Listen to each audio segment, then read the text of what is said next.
Assalamualaikum warahmatullahi wabarakatuh. Selamat pagi anak-anakku. Apa kabarnya hari ini? Semoga anak-anak dalam keadaan yang sehat.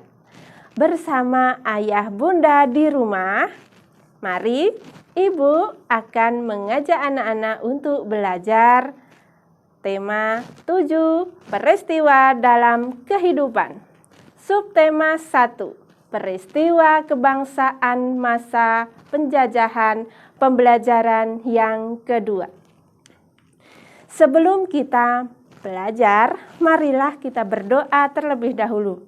Menurut agama dan kepercayaan masing-masing, berdoa mulai.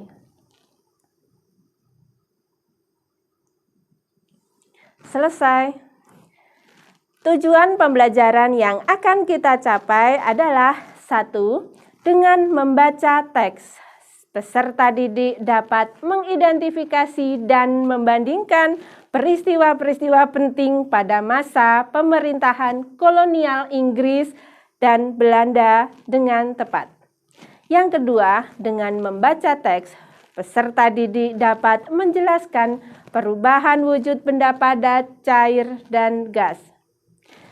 Kemudian, dengan menyanyikan lagu berjudul Rayuan Pulau Kelapa, peserta didik dapat menjelaskan tangga nada dengan benar. Anak-anakku yang hebat, menyambung dari pembelajaran yang telah lalu, bangsa-bangsa Eropa mulai memperkuat dan melanggengkan kekuasaannya di Indonesia. Mereka membentuk pemerintahan kolonial dengan perilaku tidak adil terhadap rakyat Indonesia. Demi mewujudkan semboyan 3G, bangsa-bangsa Eropa di Indonesia membentuk pemerintahan kolonial di Indonesia, tidak lagi hanya dengan urusan perdagangan.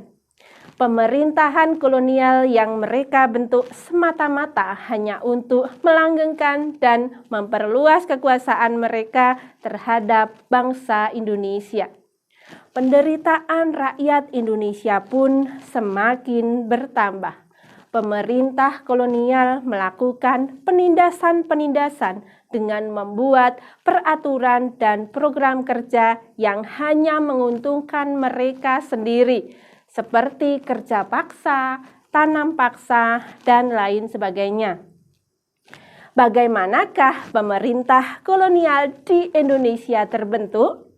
Bagaimana pula kondisi rakyat Indonesia kala itu? Mari kita baca bersama-sama teks berikut ini dengan seksama. Peristiwa-peristiwa pada masa pemerintahan kolonial Inggris. Setelah berhasil menguasai Indonesia, pemerintah Inggris kemudian mengangkat Thomas Stamford Raffles sebagai Letnan Gubernur di Indonesia. Raffles memulai tugasnya pada tanggal 19 Oktober 1811. Kebijakan-kebijakan di bidang ilmu pengetahuan oleh Raffles. 1. Mengundang ahli pengetahuan dari luar negeri untuk mengadakan berbagai penelitian ilmiah di Indonesia. 2. Raffles bersama Arnoldi berhasil menemukan bunga bangkai sebagai bunga raksasa dan terbesar di dunia. Bunga tersebut diberi nama Rafflesia arnoldi. Kemudian yang ketiga, Raffles menulis buku yang berjudul History of Java dan merintis pembangunan Kebun Raya Bogor. Kebun Raya Bogor merupakan kebun biologi yang mengoleksi berbagai jenis tanaman di Indonesia, bahkan dari berbagai penjuru dunia. Untuk kebijakan di bidang ekonomi, Raffles mencanangkan 1. Menghapus kontingenten penyerahan diganti dengan sistem sewa tanah atau land rent. Yang kedua, semua tanah dianggap milik negara, maka petani harus membayar pajak sebagai uang sewa. Upaya Raffles menerapkan sistem pajak tanah mengalami kegagalan karena adanya faktor-faktor berikut ini. 1. Sulit menentukan besar kecilnya pajak bagi pemilik tanah karena tidak semua rakyat mempunyai tanah yang sama. 2. Sulit menentukan luas sempitnya dan tingkat kesuburan tanah petani. Yang ketiga, adanya keterbatasan pegawai-pegawai Raffles. Dan yang keempat, masyarakat desa belum mengenal sistem uang. Pada kebijakan di bidang pemerintahan, pengadilan, dan sosial, Raffles menetapkan kebijakan sebagai berikut. 1. Pulau Jawa dibagi menjadi 16 karisidenan termasuk Yogyakarta dan Surakarta. 2. Setiap karisidenan mempunyai badan pengadilan. 3. Melarang perdagangan budak. Tadi adalah masa pemerintahan Inggris. Sekarang Ibu akan menjelaskan peristiwa-peristiwa pada masa pemerintahan kolonial Belanda. Pada tahun 1595, Belanda berangkat dari Eropa di bawah pimpinan Cornelis de Houtman dan sampai di Indonesia pada tahun 1596 dengan mendarat di Banten. Sejak pelayaran de Houtman, banyak berdiri perusahaan-perusahaan dagang Belanda yang masing-masing memiliki kapal sendiri dan berlayar ke Indonesia. Pembentukan VOC. Pedagang Belanda dengan didukung oleh pemerintahannya membentuk kongsi dagang yang bernama VOC, Verenigd Oost-Indisch Compagnie, pada tanggal 20 Maret 1602. Tujuan VOC di Indonesia antara lain: 1. Menguasai pelabuhan-pelabuhan penting. 2. Menguasai kerajaan-kerajaan di Indonesia. 3. Melaksanakan monopoli perdagangan rempah-rempah. Pengalihan kekuasaan VOC kepada kerajaan Belanda memasuki akhir abad ke-18. Kejayaan VOC mulai merosot. Adanya faktor internal dan eksternal ini menyebabkan VOC menjadi merosot. Berikut ini adalah faktor internal yang menyebabkan kemerosotan VOC. 1. Banyak pegawai VOC yang korupsi. Yang kedua, sulitnya melakukan pengawasan terhadap daerah penguasaan VOC yang sangat luas. Sedangkan faktor eksternal yang menyebabkan kemerosotan VOC adalah: 1. Meletusnya Revolusi Prancis menyebabkan Belanda jatuh ke tangan Prancis di bawah pimpinan Napoleon Bonaparte.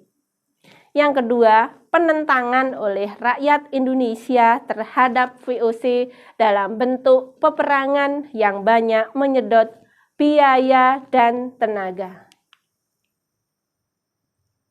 Pada tanggal 15 Januari 1808, Herman W. Daendels menerima kekuasaan dari Gubernur Jenderal Wyse. Daendels dibebani tugas mempertahankan Pulau Jawa dari serangan Inggris karena Inggris telah menguasai daerah kekuasaan VOC di Sumatera, Ambon, dan Banda. Sebagai Gubernur Jenderal, langkah-langkah yang diambil oleh Daendels adalah sebagai berikut. 1. meningkatkan jumlah tentara dengan cara mengambil dari berbagai suku bangsa di Indonesia. 2. Membangun pabrik senjata di Semarang dan Surabaya. 3. Membangun pangkalan armada di Anyer dan Ujung Kulon. 4. Membangun jalan raya di Anyer hingga Panarukan sepanjang lebih kurang 1.100 km. Dan membangun benteng-benteng pertahanan.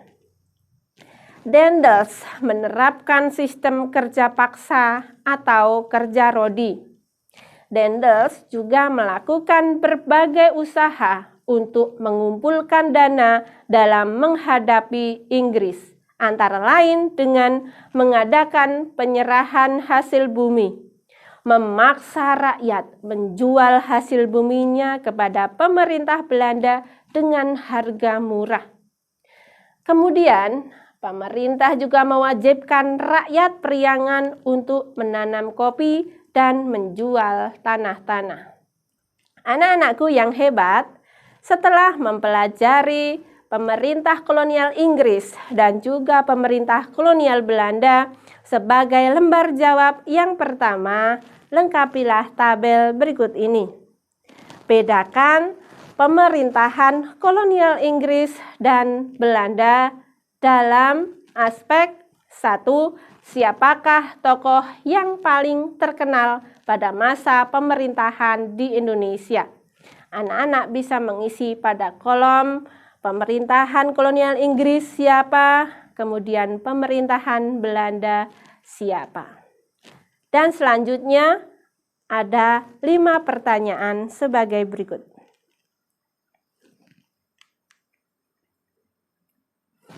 Anak-anakku yang hebat, menyambung pembelajaran yang telah lalu tentang beberapa wujud benda, kali ini Ibu akan mengajak anak-anak belajar tentang perubahan wujud benda.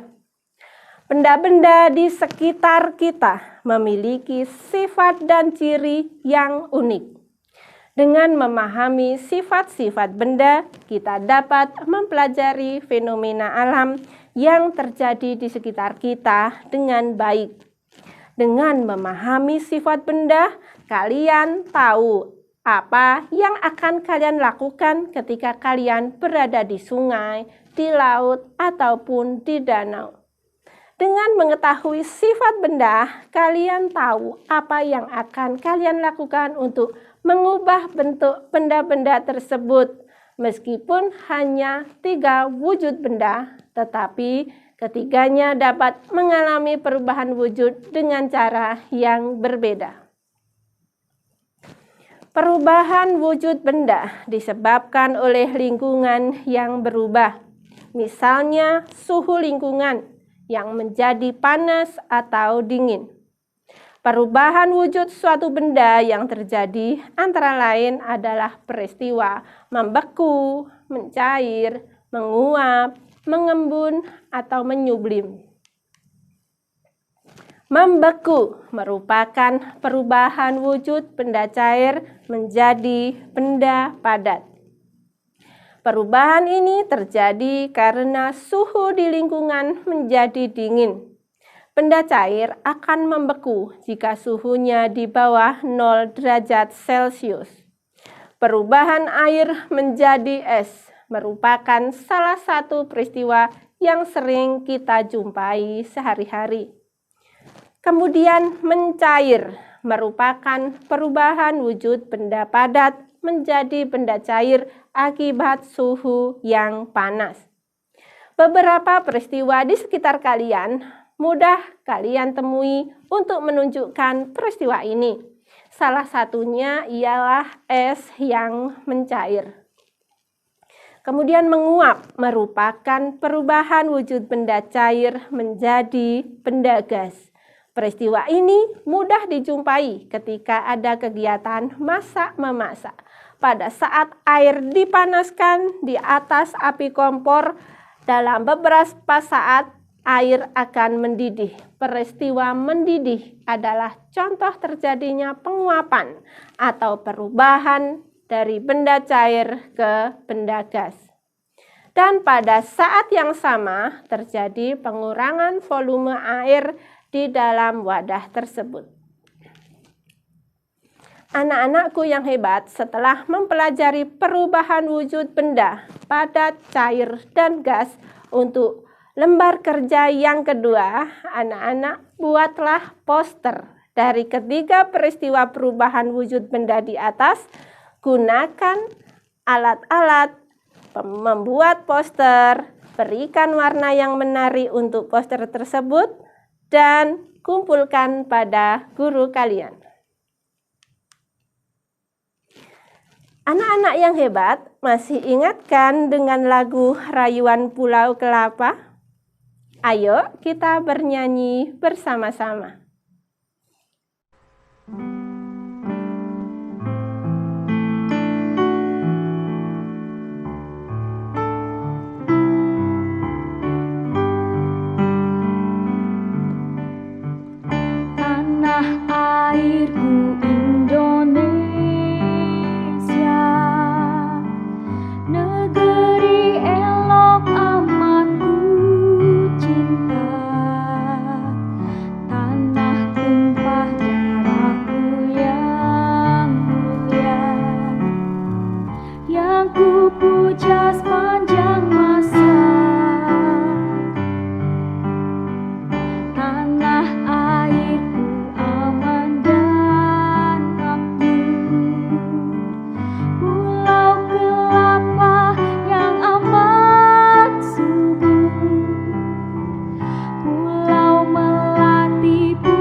Lagu Rayuan Pulau Kelapa merupakan salah satu lagu wajib. Apakah lagu wajib itu?